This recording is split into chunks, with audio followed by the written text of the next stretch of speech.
Hey everyone, welcome to Coffee with a Journalist. I'm Beck Bamberger, and I am actually in a coffee shop in New York City. Amelia, you're in New York too, so I it am. doesn't look like you're in a coffee shop though. That's okay.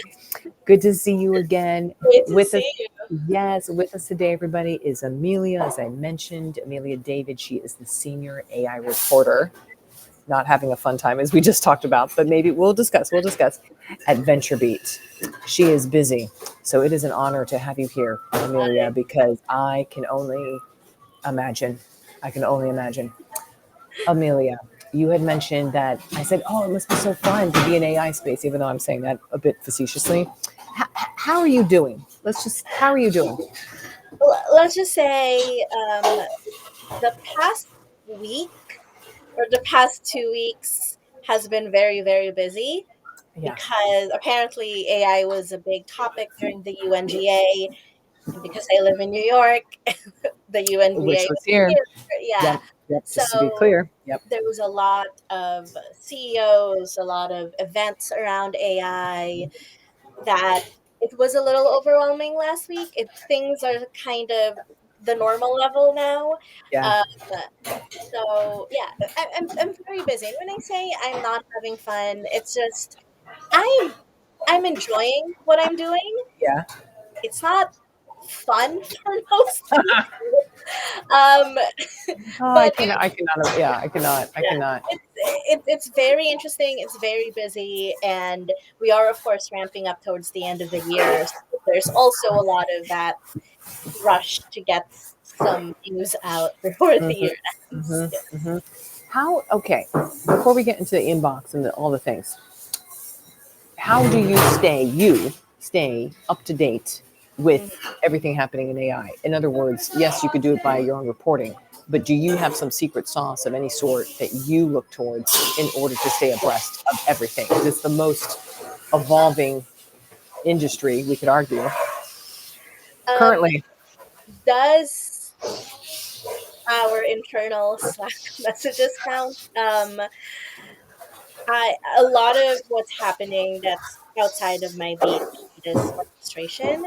Mm-hmm. Um, I sometimes see because our news editor Carl Franzen would always post interesting tidbits that he sees on social media or any papers that are floating around on our Slack channel. Those are supposed to be like, hey, look at this interesting thing. Maybe you'd want to do a story on it. But that is the main way I stay abreast of what's happening. Um, Other than that, it's just the normal way a lot of other reporters like keep up. I read a lot of news. Uh, I used to not read. I took a break from political news for a while, and then AI became a thing in politics. And So you're like, you now, just, it's just like avalanches upon avalanches. yeah, yeah. So Okay, it's a Amelia. lot of reading, both Yes. the business and the tech news, and like even entertainment. Honestly, Well, I know you're a Swiftie fan, and we talked about the tickets and all that stuff. We don't have enough time to get into that, Amelia, or we will be here for hours. But the point is, for the next question, could you describe VentureBeat's coverage area? Because I do like to ask, although I forgot on the last one with Forbes, what is the coverage area, just to crystallize that for everybody. yeah. So VentureBeat kind of pivoted in the past few years Yes, it to has. focus mainly on AI.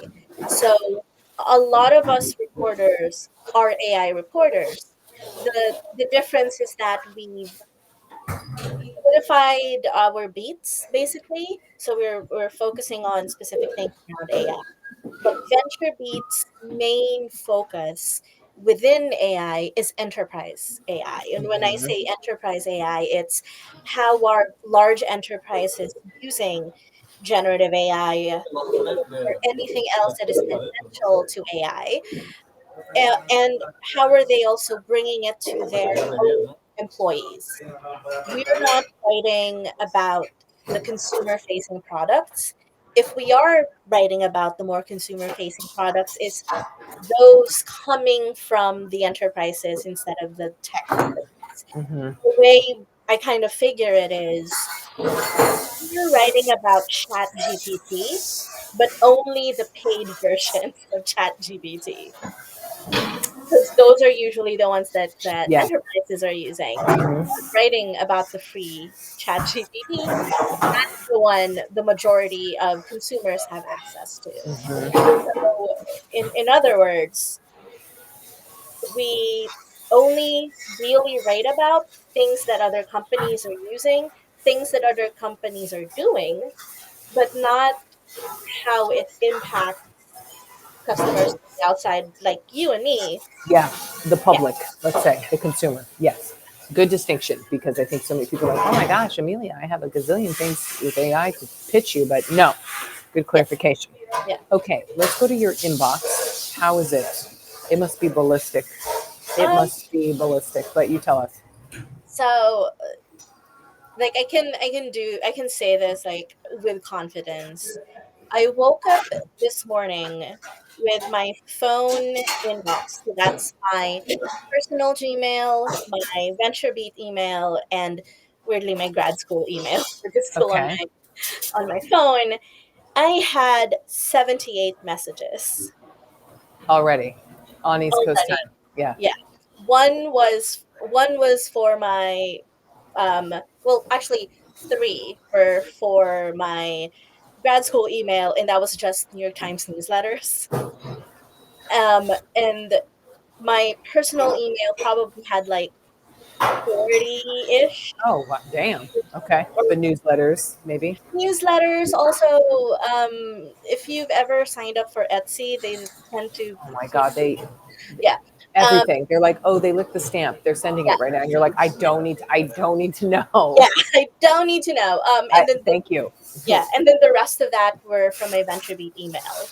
What's very interesting is like during the weekend, like once I open it on Monday, I actually have more emails on my personal email than my VentureBeat email very often because some people don't work weekends, so they're not going to be giving me anything, but it will still be like 80, 70, 80. There's Wow. also in my personal email, because my personal email and my VentureBeat email are very similar, Uh people huh. just send stuff to me in my email. Oh, so So there's also, you're getting hit in two inboxes then. yeah, It sounds like. yeah. Wow. Okay. Wow. Wow. Okay. What do you do to navigate it? Or is there I anything to do to Well, navigate it for you? I'm a zero inbox person. Oh, you are. Yes, I'm in that club too. It's so satisfying. Okay, how do you man? Okay, how does it get to zero? How often?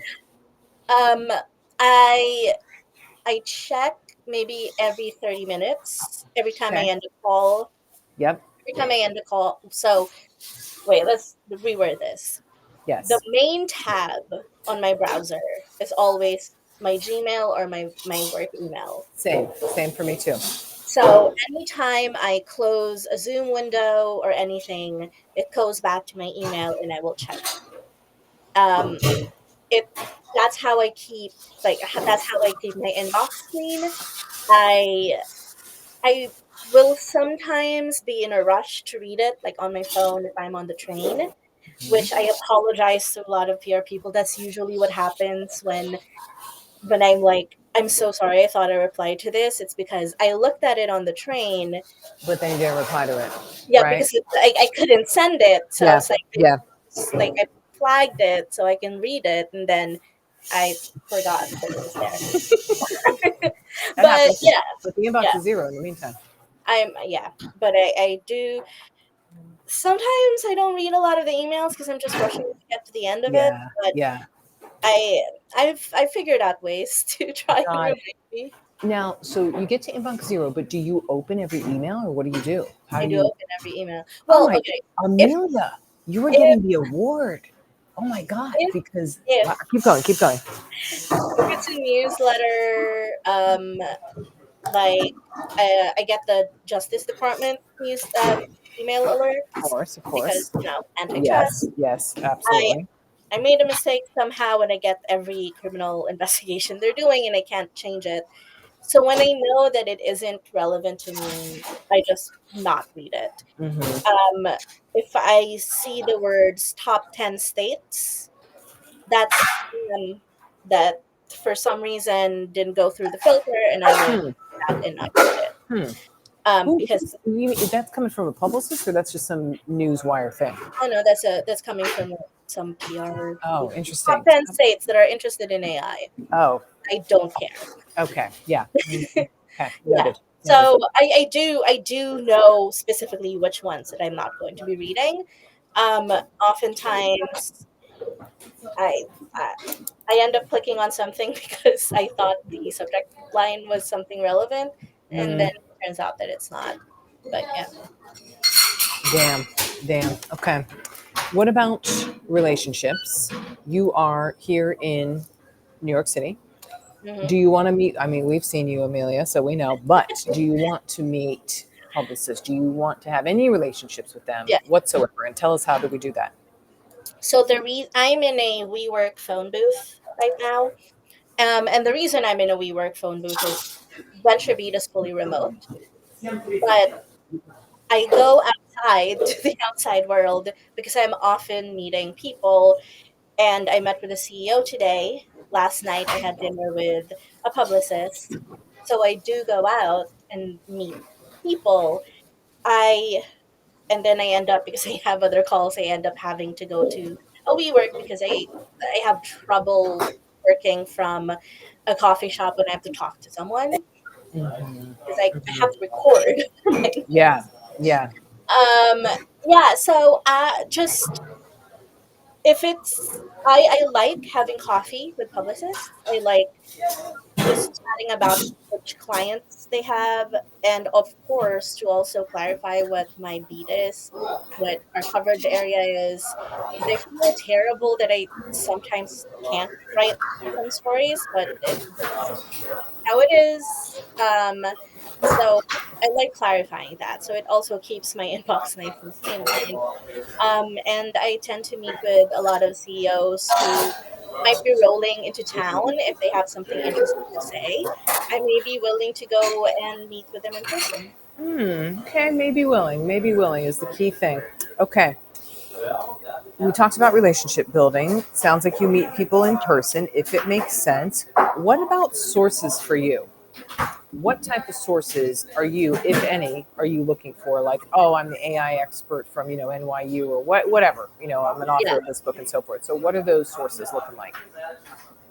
VentureBeat's audience are the technical decision makers. Mhm. So if we could talk to the technical decision makers, whether it's the CEO or the CTO or the product lead for something, I'd love to talk to them. Okay. We are also always looking for engineers, senior engineers, or even just engineers who are working on very interesting projects. Um, we think that the people who really are building these technologies, or are maybe seeing the impact of a lot of these different models and applications, are the engineers and the developers. And oftentimes they have clearance to say something. So we're also very much looking for a lot of those people who have more hands-on experience using a lot of the technology to give us their opinions, to give us like an idea of like, if yeah, we definitely are using OpenAI O1 because it's great for reasoning. Like, those are fantastic. We'd love to hear those. So we do very much prefer people who are making the technical decisions, who have experience and are really using and working with this technology, with generative AI. Okay. So the people in the trenches, the technical Yeah. people with the pedigrees in terms of probably the titles Yeah. that you want. Okay. CTOs, probably your gems. Yeah. I actually just met with the CEO this morning. So Well, you said CEO, but like CTOs as well.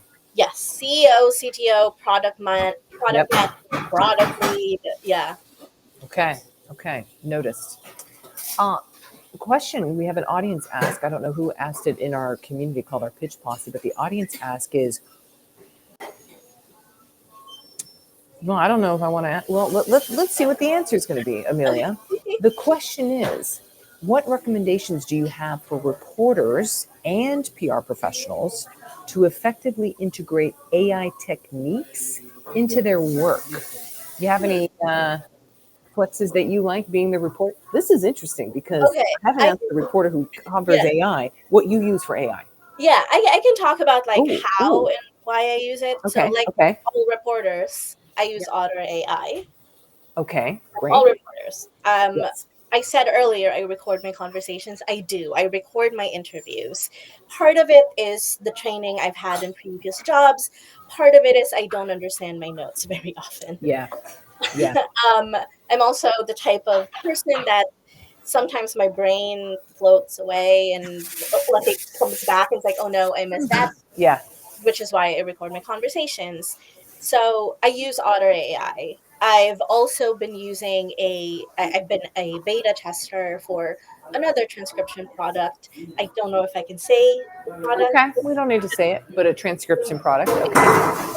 but I definitely I've relied on transcription tools since maybe 2016, no, not 2016, maybe 2017, 2018, when I because I hate transcribing. Yeah, no. Never. Who Hate does it. that? No, So no. I definitely use that. I mostly through the necessity of my job, I do pay for the premium subscriptions for ChatGPT, Gemini, Claude, and Perplexity. Um, Hmm. and the reasons for that is sometimes there are s- product launches that they have that are specific only for subscriptions. So I Oh, you use it as a scoop way. Yeah, well, not so much as a Ah, scoop. a scoop. It's when they have the press release, I Yes. want to be able to see and play with Verify. Oh, yeah. Yeah, verify, yeah, play with yeah, it. Yeah. Um, and I read a lot of research papers about yeah. these new Hmm. models, these new techniques. I often don't really understand a lot of it at first go.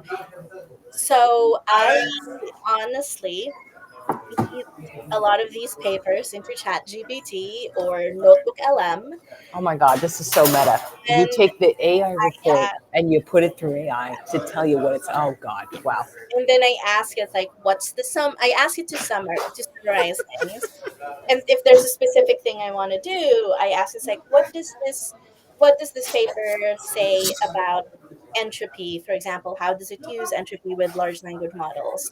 And then it would, give me the answer, and I find it's faster this way. Hmm. Um, I still do read the paper because I need to be able to quote it, but it gives me a better idea of the technical information that's in the paper in a much faster way than if I spent 3 hours reading it, which is what normally happens. So I use it that way, and then the other way I use AI is at VentureBeat. We use Midjourney and Dolly and anything else. A lot of these AI image generators Hmm. generate the header photos for our stories. Oh, good to know. To basically, so we can make stock photos, but it's always within a certain. It has to look like a comic book, so we don't like get sued or anything. Yes, exactly, exactly. But we very much like credit that it's made using an AI image generator. Yeah. But that's a lot of the usage that I do that I use AI apps for. Okay, good answer. And again, I don't know who asked that on our question list here, but hey, that was great. Okay, I want to ask you about if, okay, we don't have too much time, but I am going to ask you because I can't help myself. Oh, Mhm. what's your take on AI? Are you like, you think it's super, like on a scale of 1 to 10, how hyped is it? 10 being over this is going to be the next dot-com boom and bust and like I'm buckle your seatbelt, or you're like, no, this is going to profoundly change pretty much everything. I'm about a 6.5. Okay. Um, I do not believe that AGI will happen in the next 5 years. Okay. Um, I will be the first person to say that AI isn't very intelligent. Um, its intelligence comes from how humans have been feeding it information. I personally have not played a lot with O1 just yet because I have learned you can't upload the PDF document for O1 to read just yet. So Mhm. that's my main use of ChatGPT. So I don't code, so I can't ask Yeah, it to code yeah, for me. yeah. Um, I I was so mad yesterday, Amelia. I copied my whole entire PR book, media relations book that's coming out for everybody, and it's like 50,000 words. I was like, write me a summary, and it was like, oh, exceeded capacity. I'm like, yeah, this what yeah, what conceded? I'm like, done. I can't. yeah. I mean, honestly, it's helped make my life easier. Yes. It's made my understanding, or at least the time that I normally devote to something, much shorter. But that's been the promise of AI even before it became generative. That's what machine learning was for. Actually, that's what normal baseline algorithms were always for. Yeah. It was to Yeah. make things go faster. Yeah. Do I think it's going to be transformative? Yes. You know, I do believe that it's going to be as transformative in the same way the internet has been I transformative. think so too. Yeah. But there's a lot of However, crap right now. it is not smart. It will not it will not book our flights just yet No. because there's so much other stuff that goes on to get to that point. Agents don't talk to each other. Models still have a hard time interoperating. I do think, however, that the most impact generative AI will have will not necessarily be on consumers. Consumers will get the fun stuff, but it's actually on the enterprises, and that's Mhm. always the case ever since AI began in the 80s. It was always going to be in the enterprises. People, the public, will always just get the fun The stuff, fun. but Yeah. like the way people work, or the way the public kind of understands things, is through experience and actual physical things. Yeah. That's what makes life enjoyable. Honestly, I'm also of the camp of the way AI will actually change the public or consumers. It's if it can make the work that they do easier so they can spend more Yes. time with their families. It's not Exactly. creating for them. I think we need an AI that can do my laundry so I can actually have more fun with my friends. Yep. I'm with you, Amelia. I'm so glad I asked that. I know we are coming up on time because we had to go down this juicy path of all the AI stuff real quick. I have my quick little list of Mm, some rapid fire questions. So let's okay. hit real quick. Video or phone interview? Honestly, both. It's the same for Hmm. me. Hmm. Bullet points or paragraphs in pitches? Oh, bullet points. Okay, short or long pitches? Long. Long. Oh my gosh, I'm getting like more and more people saying long. Wow. Okay, we're on to Well, not something. too long, just Okay. the right amount of long. Okay, the right amount of long. Basically, so you don't have to follow up with more questions. Yes. There we go. There we go. Okay. Images attached or a Dropbox zip file? Dropbox. Dropbox. Okay. Email or a DM on your social somewhere? LinkedIn, Email. X, email, all the things, all the things. Email. Direct or creative subject lines? Direct. Hell yeah. Press release or media kit? Ooh, press release in media kit. Wait, press release and media kit? Press release in the media Oh, kit. in the media kit. Oh, ooh, okay. Haven't gotten that answer before. Good. You just mentioned too that you already do reading of your emails pretty much every 30 minutes. You got to get that thing to zero. You got Yes. to get that thing to zero. So, Amelia, is there anything else you would like to promote, tout, celebrate about you and your fabulous self? Hopefully, Um, you're going to a Taylor Swift concert again soon. No, I still didn't get any. Also, Damn. I no longer am willing to fly to the concert. I'm out Yeah. of money because of all the concerts I've been to.